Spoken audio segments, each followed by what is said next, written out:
सलमान भाई, आपसे आगाज कर लेते हैं। आज का मैच एक बड़ा मैच है पेशावर और कराची को लेकर। 3 नजीबुल्लाह ज़ादरान है, नवीनुल हक हैं, डैनियल सैम्स हैं। आप समझते हैं कि पेशावर ज़ल्मी के पास इन तीनों को एडजस्ट करने की जगह होगी, क्योंकि अब तो फाइनल हो चुका है स्क्वाड जिसमें ये 3 नए चेहरे आए हैं। Thank you Hamza. सबसे पहले तो ये है कि अब क्लोजिंग स्टेजेस हैं प्लेऑफ्स में, एक दो के अलावा बाकी जो डिसीजंस होने हैं, तो that makes every game a bigger game. Changes हैं, कौन जल्दी अडेप्ट करता है, कौन जल्दी आके टीम के अंदर कॉम्बिनेशन में फिट इन होता है, इस पे बहुत ज़्यादा डिपेंड करेगा कि टीमें अब आगे कैसा करती हैं। आई थिंक ज़ल्मी का सबसे बड़ा लॉस जो होगा वो अल हज़ारी जोसेफ, जो कि out and out quick bowler थे, और हमने देखा कि यहाँ पे फास्ट बॉलर्स को बड़ी सक्सेस मिली, लाहौर की लेग में स्पेशली। तो वो पेस का एलिमेंट ज़रूर मिस होगा, लेकिन ये है कि नवीनुल हक जो है वो चेंज ऑफ पेस बहुत अच्छा है। He is also a good bowler, और अफ़गानिस्तान के लिए काफ़ी अच्छी बॉलिंग की है उन्होंने इंटरनेशनल सर्किट के अंदर। तो वो he will try and fill in for him, और क्योंकि पिंडी में मैच है तो यहाँ पर तो क्योंकि बैटिंग कंडीशंस बहुत अच्छे हैं, तो चेंज ऑफ पेस बड़ा इम्पोर्टेंट भी हो जाता है। So in that scenario I think ये एक अच्छा एक्सचेंज हो सकता है as far as Pindi is concerned. देखना है कि कैसे जाता है। बैटिंग में तो वैसे भी पेशावर ज़ल्मी ज़्यादातर रिलायंट जो है वो पाकिस्तान के लोकल प्लेयर्स पे है, जिसमें बाबर हैं, हारिस हैं, साइम अयूब हो गए, और उनके साथ मिडल में हुसैन तलत अच्छा खेल रहे हैं। सो वही उनको तो वही करना पड़ेगा जो वो करते आ रहे हैं उनकी बैटिंग को। बॉलिंग किस तरह करती है अपना काम, ये बड़ा ज़रूरी है देखना। कराची का ये है कि ओवरसीज़ प्लेयर सारे इंटैक्ट हैं, और क्रिकेट भी अच्छी खेलते आ रहे हैं। दोनों ने अपने आखिरी मैच जीते हुए हैं, तो माइंडसेट भी विनिंग माइंडसेट ही होगा before they enter this game. So I think a lot will depend कि आज कौन अच्छे डिसीजन लेता है, आज कौन अच्छी क्रिकेट खेलता है। और fielding can also be a possible factor. PSL में कैच बहुत छूटे हैं, तो कौन-सी टीम अपने चांसेस को ग्रैब करती है, ये भी एक कह लें कि इम्पोर्टेंट फैक्टर हो सकता है आज के मैच को। लेकिन बात वही है कि पेशावर आज जीत भी जाए, तब भी उन्हें लाहौर वाला मैच जीतना है।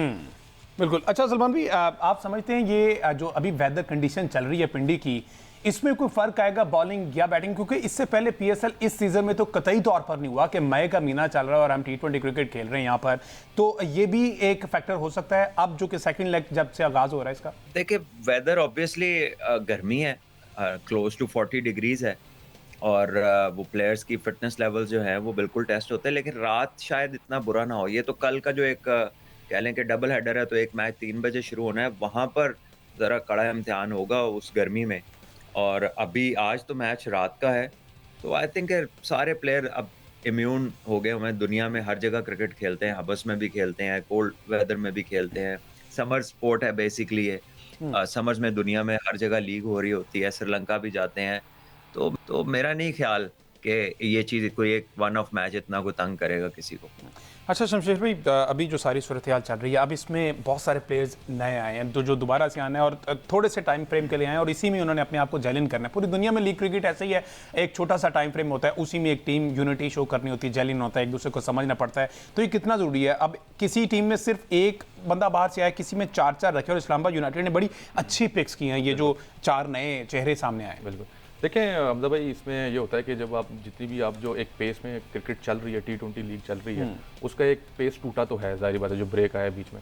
अब उसके बाद आखिर में 8 मैचेस रह गए हैं, क्लोज एंड चल रहा है मैचेस का, सारी लीग का बड़ा क्लोज एंड चल रहा है, तो टीम्स करती हैं कि नए प्लेयर को लेके आएँ, लेकिन जो अब जो इम्तिहान है बेसिकली वो ये होता है, जो नए प्लेयर आते हैं वो क्या जेलिन हो सकते हैं उस पेस के साथ कि नहीं। लेकिन चूंकि ये सारे प्रोफेशनल प्लेयर हैं, इन्होंने टी20 क्रिकेट खेली हुई है, और जैसे सलमान भी बात कर रहे हैं, जितने भी मौसम है इन्हें इम्यून हो चुके हैं, तो ये बड़े इजीली जेलिन हो जाते होते हैं।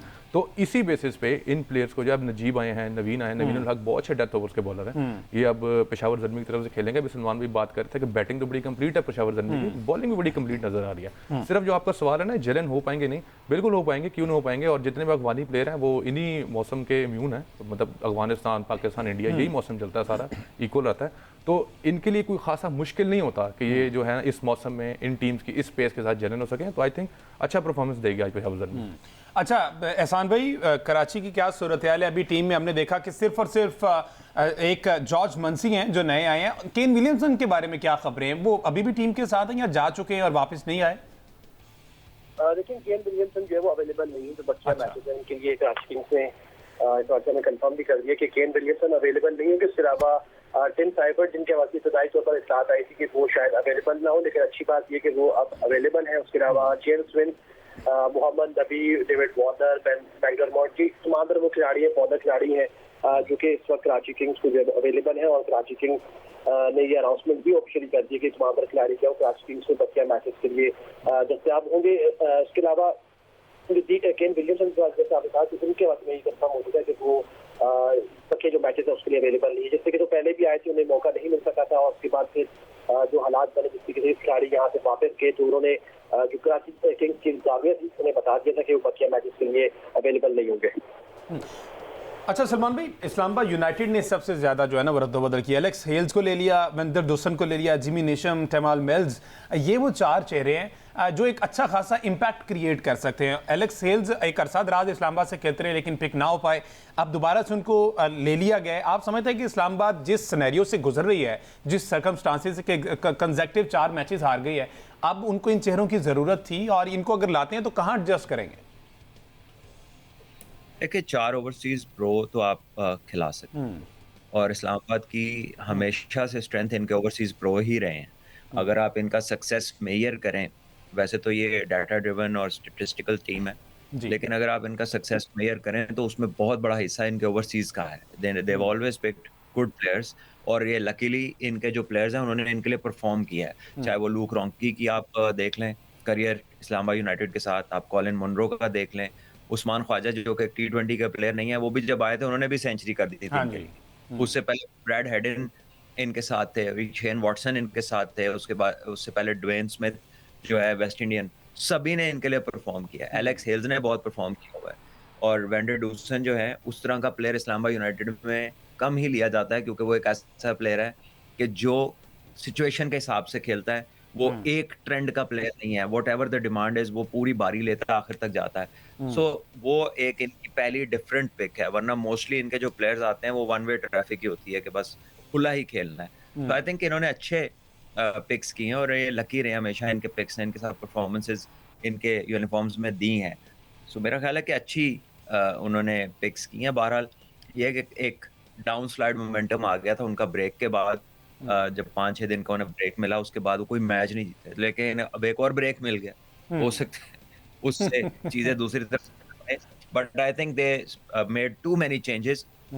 माइक हसन पाकिस्तान के कोच तो बन गए हैं, लेकिन हर मैच में उन्होंने 4 से 5 चेंजेस किए हैं इस्लामाबाद यूनाइटेड की टीम में। बिल्कुल, and that is true for any team. किसी टीम को भी डिस्टर्ब करना हो तो उसमें इतने चेंजेस आप मैचेस में शुरू कर दें, चाहे वर्ल्ड 11 ही क्यों ना हो, वो भी जो है वो उसमें भी खराबी आ जाती है। So I think that is something they need to work out कि वो कौन से प्लेयर हैं, किस वक्त उन्हें चेंज करें। क्योंकि लाहौर में हमने देखा कि हर टीम 4 फास्ट बॉलर से खेल रही थी और सक्सेसफुल हो रही थी। हाँ जी। इस्लामाबाद ने लाहौर में 4 स्पिनरों से मैच खेल ली, तो अब वो एक माइंड बॉगलिंग चीज थी, क्योंकि वो तो पिच टेलर मेड थे फॉर फास्ट बॉलिंग, पेस था, बाउंस था, ग्रीन थे, तो वहां पे आपने 4 स्पिनर डाल लिए। इस्लामाबाद ही बता सकती है कि उन्होंने कैसे डाल लिए, लेकिन बहरहाल they have to put things right. Team तो वो अच्छी है, but they made two changes and sometimes very irrelevant changes. अच्छा, एंड पर इसके बाद मुझे ब्रेक लेना है। एहसान भाई, जो 2 इंजरीज थी, माइनर इंजरीज थी शादाब की, जो कि वो आखिरी मैच बाहर बैठे थे, उससे पहले वाला भी बाहर बैठे, पूरा टाइम ग्राउंड में थे, और बाबर के आखिरी मैच में हमने सुनने में आया था कि उनको भी माइनर इंजरी है, तो इन दोनों की क्या अपडेट है? दोनों फुली फिट है?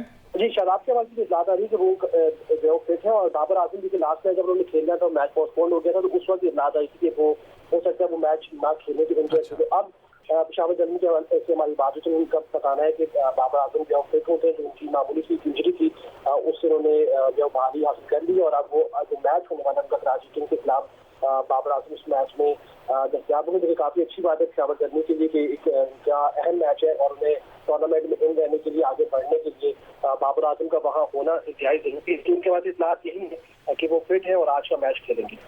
ठीक है जी, वो फिट है और आज का मैच खेलेंगे। एक ब्रेक लेते हैं जी। ब्रेक के बाद बात करनी इमर्जिंग कैटेगरी पे। बहुत सी टीम्स ने इस पर बहुत से सवालात उठाए कि इमर्जिंग कैटेगरी नहीं होनी चाहिए, टीम का कॉम्बिनेशन बिगड़ जाता है, और ये मजबूरी बना दी गई कि एक इमर्जिंग प्लेयर खिलाना जरूरी है। पूरी दुनिया की लीग्स में ऐसा नहीं होता, मासवाए पाकिस्तान सुपर लीग में। इस पर बात करेंगे